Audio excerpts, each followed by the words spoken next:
Concept हमें जानना है स्टोरेज के बारे में। तो अब हम बात करते हैं अपने स्टोरेज के बारे में। तो एक तो होता है, सबसे पहला सिनेरियो ये है कि जो हमारा EXSI मशीन है, हाइपरवाइज़र है, और यहाँ पर क्या होता है, ये हार्डवेयर है। इसमें क्या क्या रहेगा, CPU रहेगा, रैम रहेगा, हार्ड डिस्क ड्राइव रहेगा और NIC पोर्ट रहेगा, राइट। नॉर्मल यही रहता है, ये नेटवर्क इंटरफेस कार्ड है। और यहाँ पर क्या होता है, यहाँ पर इसका शेल रहता है जिसको हम कर्नल के नाम से जानते हैं। हाइपरवाइज़र में हाइपरवाइज़र यहाँ पे रहेगा। हाइपरवाइज़र में क्या रहता है, कर्नल रहता है, जो सारी हमारे हार्डवेयर जो है, फिजिकल हार्डवेयर और वर्चुअल मशीन के बीच में कनेक्टिविटी का काम करता है ये कर्नल, ठीक है। तो अब क्या कर रहे थे हम, ये जो है फिजिकली इसी कंप्यूटर में जो हमारा हार्ड डिस्क ड्राइव लगा था, सपोज करिए ये हार्ड डिस्क ड्राइव है, यहाँ पे रैम है, यहाँ पे मैं लिख दे रहा हूँ, ये क्या है, रैम है, ठीक है, रैम, ओके। और ये है हमारा HDD हार्ड डिस्क है, ये हमारा CPU है, प्रोसेसर है, और ये है हमारा NIC। अब इसमें दो तरह के पोर्ट आएंगे, इसके बारे में अभी हम बाद में डिस्कस करते हैं। एक NIC रहता है, एक HBA पोर्ट रहता है। HBA का यूज़ कहाँ करते हैं हम लोग, उसके बारे में भी अभी हम बात करेंगे, ठीक है। तो अभी तक क्या था कि जो हमारा हार्ड डिस्क है लोकली कनेक्ट है, ठीक है, इसी सर्वर में हमारा हार्ड डिस्क कनेक्ट है, जिसको हम डेटा स्टोर के नाम से जानते हैं। इसमें जब आप इंस्टॉल कर रहे थे तो डेटा स्टोर लोकल स्टोरेज दिखाई दे रहा था। बाद में जब हमने इसको क्या किया, vSphere क्लाइंट से कनेक्ट किया, जब इसके अंदर वर्चुअल मशीन बनाया, तब भी हमारा क्या आ रहा था कि आपको विंडो किसके अंदर इंस्टॉल करना, मतलब वर्चुअल मशीन बनाना है, स्टोरेज कहाँ पे रखना, तो हम दे रहे थे लोकल डेटा स्टोर। उसका नाम क्या रहता है, लोकल डेटा स्टोर, ठीक है। तो अब उसका एक लिमिट रहेगा ना, कितना आपका साइज है, कितना आपके ड्राइव का साइज है, हार्ड डिस्क ड्राइव का, ठीक है, उतना मशीन आप बना सकते हो उसी के अकॉर्डिंग। अगर हमारा बड़ा सर्वर है, बहुत ज़्यादा हमें स्टोरेज की ज़रूरत है, तो उस केस में लोकली तो काम नहीं करेगा। फिर हमें क्या, हमारे पास ऑप्शन क्या क्या रहेगा, ठीक है। तब हमें चाहिए स्टोरेज सर्वर। अब यहाँ पे कहानी आती है स्टोरेज सर्वर। तो नॉर्मली गाइस जो हमारा सिनेरियो अब तक रहा है, उसमें हम लोग नॉर्मली क्या बात किए थे, लोकल जो हमारा हार्ड डिस्क था, इसी हार्ड डिस्क को हम लोग कनेक्ट किए थे, जिसको लोकल डेटा स्टोर के नाम से आप देख रहे थे, डेटा स्टोर, ठीक है, लोकल डेटा स्टोर। तो लोकल डेटा स्टोर जो था, इसी में हम सारा जो भी हमें अपलोड करना रहेगा, जैसे इमेज हो गया, कोई फाइल हो गई, उसको हम अपलोड करते हैं। बाद में जब इंस्टॉल करना रहेगा तो वहाँ से डाउनलोड करके वो इंस्टॉल कर लेगा अपना, ठीक है, जब वर्चुअल मशीन हम बनाएंगे। लेकिन जब अगर हमें क्या करना रहेगा, अगर ज़्यादा साइज की ज़रूरत है, ठीक है, तो ये लोकली काम नहीं करेगा, फिर हमें स्टोरेज सर्वर की ज़रूरत पड़ेगी। अब क्वेश्चन आता है स्टोरेज सर्वर क्या क्या होता है, ठीक है। तो स्टोरेज सर्वर के बारे में थोड़ा सा हम लोग बात कर लेते हैं। स्टोरेज सर्वर होता क्या है, क्या क्या होता है एक्चुअली। स्टोरेज सर्वर जो होता है, सर्वर हम लिख दे रहे हैं यहाँ पे। स्टोरेज सर्वर में क्या क्या आता है, एक आता है हमारा NAS बॉक्स बोलते हैं, ठीक है, और एक होता है सैन बॉक्स। NAS जो होता है ये थोड़ा कम कॉस्ट रहता है, सैन का कॉस्ट बहुत ज़्यादा रहता है, क्योंकि ये बहुत बड़ा स्टोरेज हो सकता है। NAS जो है एक लिमिटेड रहेगा, ठीक है। एक छोटी ऑर्गेनाइजेशन अगर आपके पास है, 200 मशीन रखना है, उसका स्टोरेज को मेंटेन करना है, तो एक NAS इनफ रहेगा उसके लिए, NAS से आप कर लेंगे, ठीक है। नेटवर्क अटैच्ड सिस्टम इसका पूरा नाम है, NAS आप वो कर सकते हैं। NAS जो रहेगा, जो हमारा मशीन रहता है, इस मशीन के NIC पोर्ट, जो फिजिकल NIC पोर्ट है, जो RJ45 कनेक्टर जिसे हम मूव करते हैं, उसमें आप NAS बॉक्स को अटैच कर सकते हो। सैन जो होता है स्टोरेज एरिया नेटवर्क है, और अगर आपके पास सैन बॉक्स है, वो सैन बॉक्स हो सकता है आपके लोकेशन में या कहीं और हो। सैन को हम NIC में नहीं कनेक्ट कर सकते हैं डायरेक्ट। सैन के लिए हमें क्या चाहिए, HBA पोर्ट अलग से लगाना पड़ेगा, जिसको हम क्या बोलते हैं, HBA। तो इसको याद कर लीजिए आप कि NAS और सैन में अंतर क्या है कनेक्टर में। तो इसमें क्या है, नॉर्मल हमारा NIC पोर्ट चलेगा, नए सैन में हमारा NIC पोर्ट नहीं चलेगा, HBA पोर्ट आपके पास होना चाहिए। ठीक है, तो ये डाउट हो गया। अब दोनों में अंतर मैंने भी बता दिया कि NAS छोटा सर्वर होता है, सैन बहुत बड़ा सर्वर होता है। इसके साथ साथ हम क्या कर सकते हैं, आइस्कसी का भी यूज़ कर सकते हैं हम। स्मॉल कंप्यूटर सीरियल इंटरफेस नहीं होता, आइस्कसी, आइस्कसी ICS है एक्चुअली, कंफ्यूज नहीं होना है। ठीक है, आइस्कसी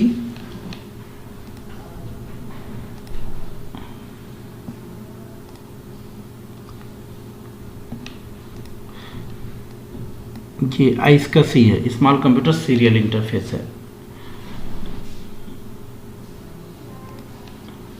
ठीक है, तो आइस्कसी क्या होता है कि नॉर्मल जो हमारा सर्वर है इसमें अपना लोकल एक सर्वर बना सकते हो। जैसे ये आइस्कसी बॉक्स लिए यहाँ पर, और इसमें साथ हार्ड डिस्क लगा दिया और इसको कनेक्ट कर लिया, और इसमें जो भी हमें करना है हम कर रहे हैं अपना। ठीक है, तो ये तो हो गया। अब हम बात करते हैं बड़े ऑर्गेनाइजेशन के लिए, उसका सीनरियो मैं आपको देख के बताता हूँ कैसे मैनेज करते हैं ये लोग। ठीक है, तो इसके लिए मैं क्या करूँगा, एक डायग्राम के द्वारा बनाने की कोशिश करूँगा, मैं आपको दिखाने की कोशिश करूँगा। एक हमारा EXSI है यहाँ पे मैं बना ले रहा हूँ, इसको थोड़ा बड़े में बनाने की कोशिश करूँगा तब आपको समझ में आएगा। ऐसे ले लेता हूँ,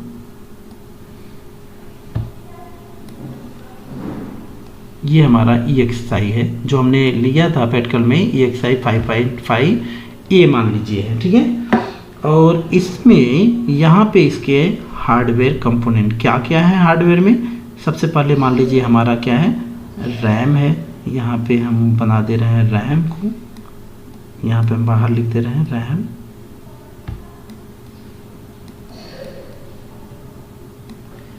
ये है हमारा रैम, और इसको हम दे दे रहे हैं CPU।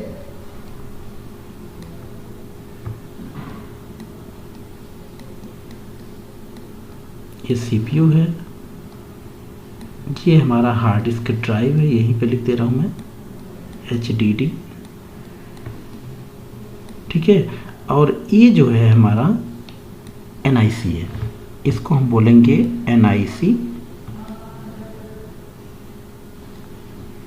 एक है NIC और इसको हम बोल दे रहे हैं HBA।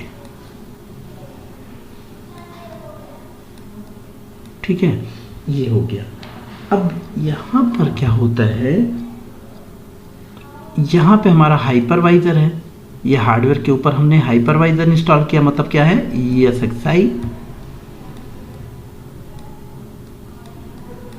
ESXi जो होता है, यहाँ पर क्या होता है, यहाँ होता है VM कर्नल।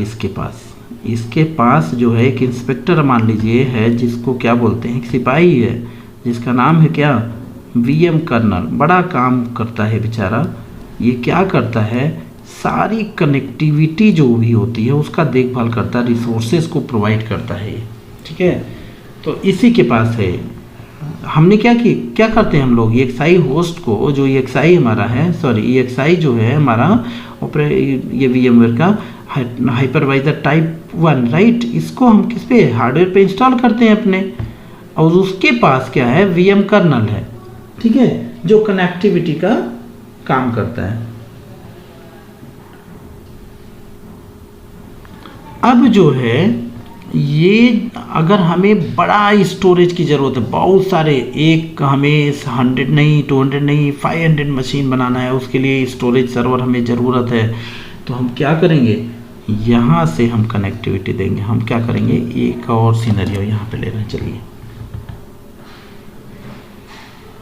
ये हमारा स्टोरेज सर्वर है, यहाँ स्टोरेज सर्वर बना लेते हैं हम लोग।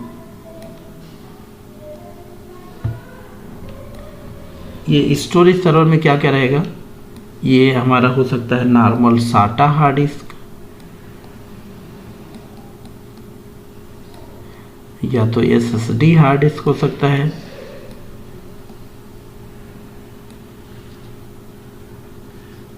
या SAS हो सकता है। बेसिकली यही 3 हार्ड डिस्क हमारे स्टोरेज सर्वर में रहते हैं। ठीक है, ये हो जाएगा। और इसके ऊपर यहाँ पर हम इनको मानते हैं शेयर डेटा स्टोर लोकेशन। ये है शेयर डेटा स्टोर लोकेशन, ध्यान देना share data store, local data store नहीं है। मतलब जो भी हमने ये हार्ड डिस्क ले रखा है उसका स्टोरेज यहाँ पर हमारा मिलेगा। ठीक है, ये जो है ये कौन सा सर्वर हो सकता है, या तो नैस हो सकता है या तो सैन हो सकता है। हम इसकी बात कर रहे हैं, इस स्टोरेज की। इसके अंदर भी क्या रहेगा, या तो सैस हार्ड डिस्क रहेगा, या तो SSD हार्ड डिस्क रहेगी, या तो साटा हार्ड डिस्क रहेगा। राइट, ये हार्ड डिस्क जो है, ये अगर स्टोरेज की बात करिए तो बहुत सारी कंपनी है इसके। EMC जो है, EMC का स्टोरेज सर्वर बहुत पॉपुलर है। तो EMC का स्टोरेज, EMC का जो VM 5100 करके है वो बहुत है, या डेल का डेल एप्लॉजिक सर्वर आता है। सैन या नैस लेना है तो वहाँ से डेल का है, डेल का भी पॉपुलर है। तो ये कुछ पॉपुलर स्टोरेज सर्वर है जिसके बारे में आप गूगल करके देख सकते हैं पूरा डेप्थ में। उसके बारे में डेल एप्लॉजिक ज़्यादा चल रहा है, उसके बारे में आप देख सकते हो कि क्या क्या इसकी कंपैटिबिलिटी है, क्या क्या रिसोर्सेस है। ठीक है, अब ये जो कनेक्टर क्या हो सकता है, या तो FC कनेक्टर हो सकता है या RJ45, ये RJ45 केबल हो सकता है।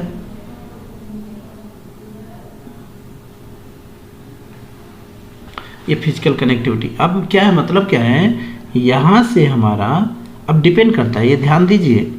ये अगर फाइबर केबल अगर HBA रहेगा, अगर HBA रहेगा, HBA मतलब क्या, अगर सैन बॉक्स है तो हम इसको नहीं यूज़ करेंगे, NIC पोर्ट को नहीं यूज़ कर सकते, तब हमें HBA चाहिए। अगर सैन बॉक्स आपके पास है, सैन स्टोरेज है। नैस स्टोरेज अगर आप यूज़ कर रहे हो तो उस केस में आप NIC पोर्ट को यूज़ कर सकते हो, या आइस्कसी अगर यूज़ कर रहे हैं तब भी आप NIC पोर्ट को यूज़ कर सकते हैं। ठीक है, NIC को यूज़ कर सकते हैं यहाँ पर। तो ये चीज़ बहुत इम्पॉर्टेंट है। इंटरव्यू अगर आप देते हैं तो वहाँ पे भी ये इंटरव्यू क्वेश्चन में भी ये पूछा जाता है, what is difference between SAN and NAS and which adapter we use for SAN और नैस, राइट। तो आपको ये चीज़ मालूम होना चाहिए। ठीक है, तो अब क्या होता है, यहाँ पे जो शेयर डेटा स्टोर बन जाता है, जो भी हमने हार्ड डिस्क का कलेक्शन ले रखा है, इसको कैसे मैनेज करते हैं। एक्चुअली ये होता क्या है, यहाँ पर ये होता क्या है, ये थियरी कॉन्सेप्ट है, समझने की कोशिश करना है आपको बस। जैसे मान लो यहाँ पे 5 डिस्क ले रखे हैं हम। ठीक है, 5 डिस्क ले रखे हैं, ये सैस हो, कोई भी एक हार्ड डिस्क हो, 5 हार्ड डिस्क हमने लिया। ठीक है, ये 5 हार्ड डिस्क 100 GB की है, एक hard disk, 2 hard disk, 3 hard disk, 4 and 5 100 GB, 500 GB। तो हम क्या बनाते हैं, हम इसको, ये फिजिकली है, इसको हम क्या करते हैं, ऐड कर देते हैं सारे हार्ड डिस्क को लॉजिकली ऐड करके इसको हम क्या कर देते हैं, 500 GB का एक स्टोरेज बना लेते हैं, 500 GB का हो जाता है। ठीक है, इसको ऐड कैसे करना है, अब वो चीज़ डिपेंड करता है आप कौन सा टेक्नोलॉजी, जैसे रेड होता है, रेड टेक्नोलॉजी, उसमें ऐड करेंगे तो पूरा 500 GB तो नहीं मिलेगा, कुछ कम मिलता है। रेड में कई सारी टेक्नोलॉजी है, रेड 0, रेड 1 है ना। रेड मतलब क्या, 0 से लेकर और 5 तक रेड होता है जो हम लोग यूज़ करते हैं।